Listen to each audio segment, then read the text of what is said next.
price of power. Daniel Ease never dreamed of becoming a politician. He was a lawyer, young, brilliant, and passionate about justice. In his small law firm in the heart of Amuchi, a bustling state capital, he had built a reputation for defending the powerless. That was why, on a humid evening in April, he was shocked when a delegation of elders from the Progressive Party walked into his office with an offer. Daniel, Chief Bako, the most powerful political godfather in the state, began. "We want you to run for governor." Daniel stared at the old man. Chief Bako had controlled Amuchi politics for over 20 years. Governors came and went, but Bako remained the kingmaker. He was feared and respected. "I'm not a politician," Daniel replied carefully. "That's why you're perfect," Chief Bako smiled, his gold-rimmed glasses glinting under the office light. "People love you. You have a clean reputation. With my backing, you will win." Daniel felt a cold weight settle in his stomach. He had spent years fighting corrupt politicians in court. Now, the most powerful of them all wanted to make him a puppet. "I need time to think," he said. Chief Bako's smile did not falter, but his voice carried a quiet warning. "Don't take too long, my boy. Power waits for no one." As the men left, Daniel turned to his best friend, Tun the lobby. "This feels like a trap." Tun sighed. "It probably is.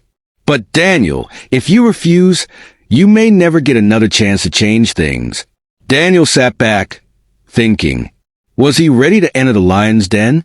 3 days later, Daniel sat with his wife, Ada, on their small balcony. "Do you think I should run?" he asked. Ada looked at him with love and concern. "Daniel, I married you because you believe in justice. But politics is dirty. If you enter this race, powerful men will try to destroy you. But what if I win?" he asked. "What if I change things?"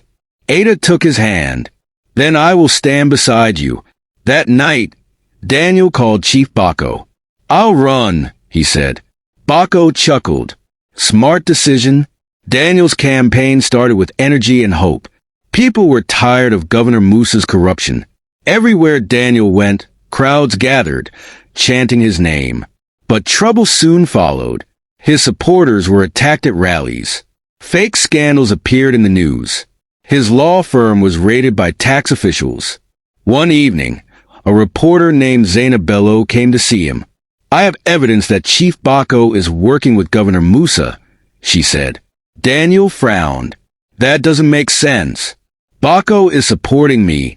Zainab slid a flash drive across the table. "Watch this."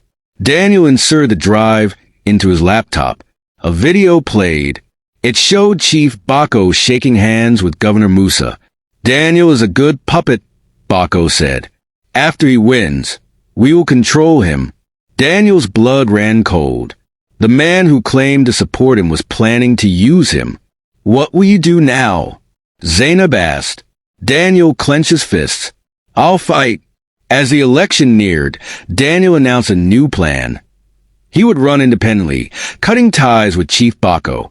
The old man was furious. "You are making a mistake," Bako warned. But Daniel refused to be controlled. Then, disaster struck. A scandal broke out.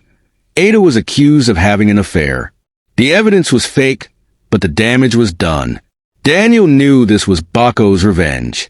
One night, Tund rushed into Daniel's house. "We have to leave. There's an arrest warrant for you." "On what charges?" Daniel asked. "Fraud. Corruption. It's all lies." As police sirens approached, Ada grabbed his hand. "We fight or we run." Daniel took a deep breath. "We fight." Zainab released an explosive report exposing Chief Bako and Governor Musa's secret deals. The people of Amuchi erupted in anger. Protests filled the streets. On election day, despite threats and violence, the people voted overwhelmingly for Daniel. When the results were announced, Daniel stood on a balcony, Ada by his side. Thousands of people cheered his name. In the shadows, Bako and Musa watched in silence. "We lost," Musa muttered. Bako sighed. "The boy is smarter than we thought." Daniel turned to Ada and smiled. We won. She squeezed his hand. Now, the real fight begins. The end.